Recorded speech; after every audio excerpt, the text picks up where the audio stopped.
Middle ইস্টে যাই, যে দেশে লোক পাঠাতে যাই, প্রথম কথা হলো তোমাদের কাগজপত্র সব জাল, নকল, ভেজাল, ভুয়া। বাংলাদেশ বিখ্যাত হয়ে গেছে সারা দুনিয়া জুড়ে শুধু ভুয়া কাগজের জন্য। দালালি, সিন্ডিকেট, কে কার টাকা মেরেছে, আসলে ঘটনা অত পরিষ্কার না।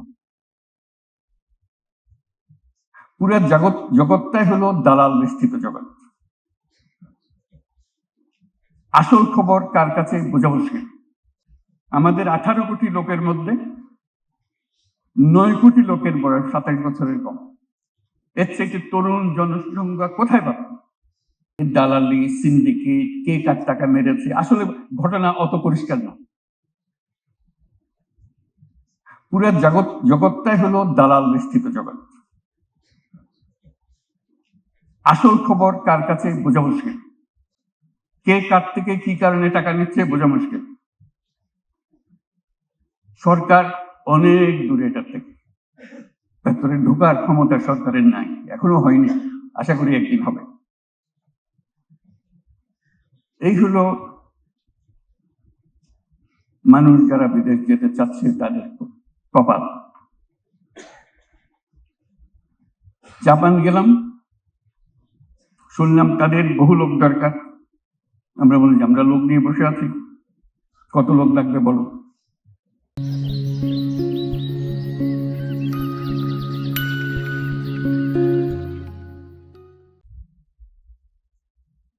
আর কোন কোন দেশ থেকে লোক ইতিমধ্যে তারা লোক নেওয়া শুরু করেছে, সেটাই আপনাদেরকে জানানোর বিষয় আমার।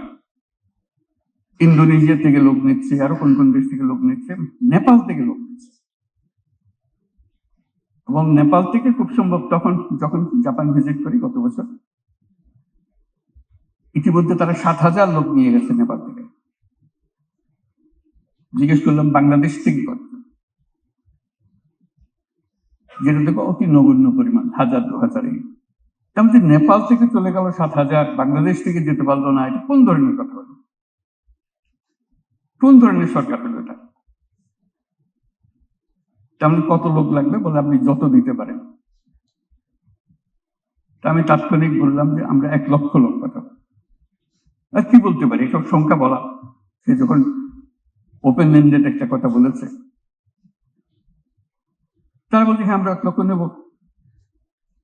আমি অবাক হয়ে গেলাম, তারা 1 লক্ষ লোক, আরো বেশি বললে হতো, আরো বেশি রাজি হতো। মিডল ইস্টে যাই, যে দেশে লোক পাঠাতে যাই, প্রথম কথা হলো তোমাদের কাগজপত্র সব জাল, নকল, ভেজাল, ভুয়া। বাংলাদেশ বিখ্যাত হয়ে গেছে সারা দুনিয়া জুড়ে শুধু ভুয়া কাগজের জন্য। আমাকে ইউএইর মিনিস্টার বলতে আমি নিজে সাক্ষী, যে মহিলার সঙ্গে আমি আলাপ করলাম, সে বললো সে ডাক্তার। বেশভূষায় দেখলাম, কারণ তারা নিয়ে অনেক কথা উঠছে, বেশভূষায় দেখলাম কত গৃহকর্মী হতে পারে সে, ডাক্তার তো হবার কোনো কথা প্রশ্ন হলো না। কিন্তু তার দাবি হলো আমার কাগজপত্র আছে, ডাক্তারের সার্টিফিকেট আছে তার, জেনুইন সার্টিফিকেট, এটা চেক করা হয়েছে, জেনুইন সার্টিফিকেট। বলতে আমরা কি করি এখন? অবশেষে তারা বাংলাদেশ থেকে লোক নেওয়া বন্ধ করল।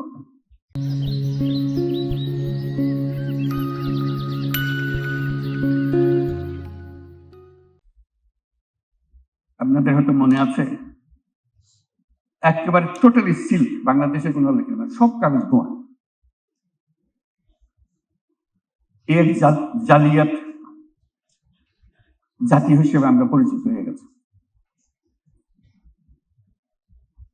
লুৎফে বহুবার গেছে মাপ চাইবার জন্য, এদেরকে মাফ করে দাও, সামনের থেকে এটা ঠিক হয়ে যাবে। তাকে বারবার পাঠাচ্ছি, বারবার গিয়ে সে অনুরোধ করছে, আমরা এরপর থেকে নিজেরা চেক করে দেব।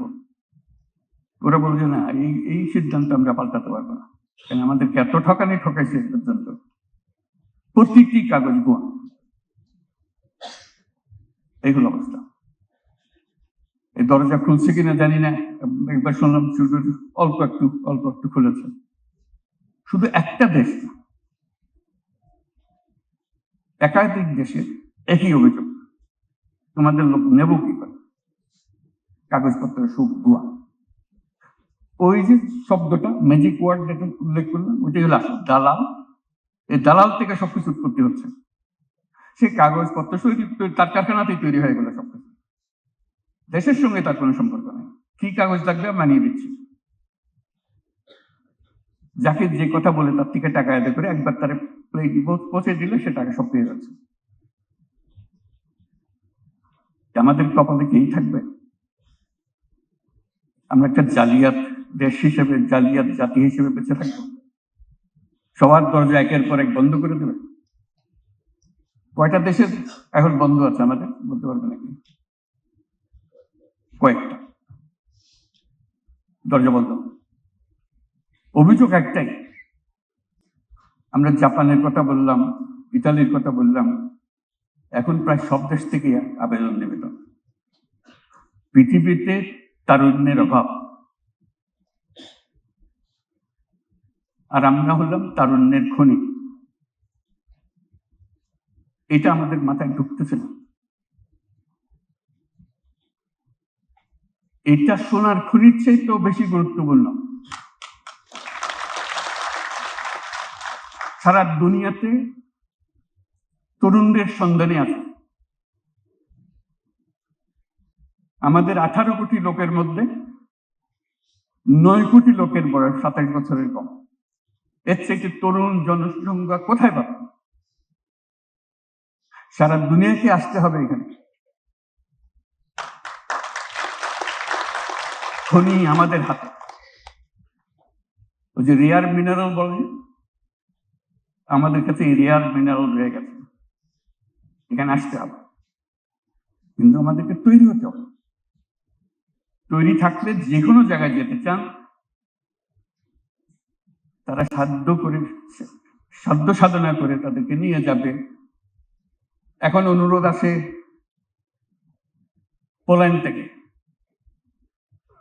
ইস্ট ইউরোপিয়ান কান্ট্রিজ থেকে। এসে প্রথম প্রস্তাব হলো আমাদের লোক দরকার, তোমাদের লোক দাও। এটা ক্রমে বাড়বে, কমবে না। ওদের তরুণ কমবে, আমাদের তরুণ বাড়বে। যে সারা দুনিয়া এখন বাংলাদেশের হাতে। যদি আমরা আমাদের এই রাস্তাগুলো সাফ করে ফেলতে পারি, দালালের খপ্পর থেকে আমরা বাঁচতে পারি, আমাদের নিয়ম শৃঙ্খলা আসতে পারে, জালিয়াতিত্বকে বাঁচতে পারে, এটাকে ঠেকানোর কোনো উপায় নাই।